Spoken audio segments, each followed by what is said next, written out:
Anytime you get a request for a 3D print, whether it's someone walking in, whether they send an email, whether they submitted a ticket, you always want to make sure they've utilized the 3D printing form.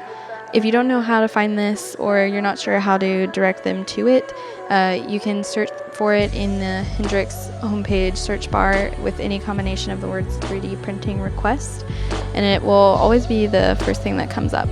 On the page that the form is on, it does have some information about pricing and payment details, but you may want to remind them of that information just so that there's no confusion. So what they need to do is they need to copy the form and paste it into an email to helpdesk@hendrix.edu.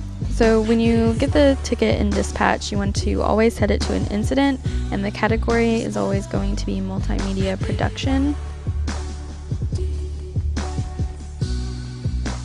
And the queue folder will always be help desk. There's no reason for it to go anywhere else but to us.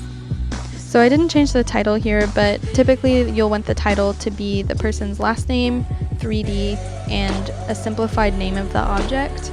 Once you see their information, you want to save their attached file or download it from Thingiverse and create a folder for them on the Google Drive under 3D printing.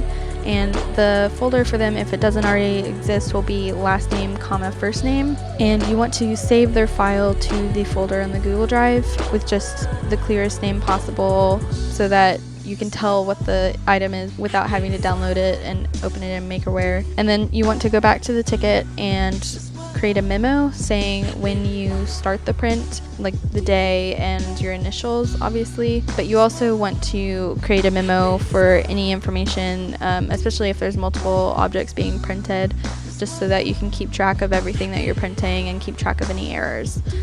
You also want to let them know of any errors that happen with the print, because they will have to pay for the weight of any prints that are messed up. So you want to make a note in the ticket and then start communication with them via email just to see if they want to continue with the print or stop trying. When the print is done, you want to definitely make sure you email the client and let them know and give them the final cost of their items, and that they will need to bring cash, or if they're department approved to pay for it, the accounting code for that. Once they come to pick up the print and pay for it, you enter it into charge log as usual. Date, name, unless it's for a department, it will be personal.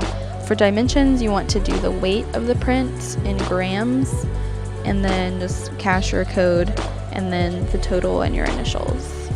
When you are placing a print in the cabinet for pickup, you want to always have the client's name, the date of completion of the object, the total price, and your initials. If you have any concerns about actually 3D printing or opening the file in Makerware in order to evaluate the integrity of a print and get weight and pricing, you can refer to the video on basic 3D printing.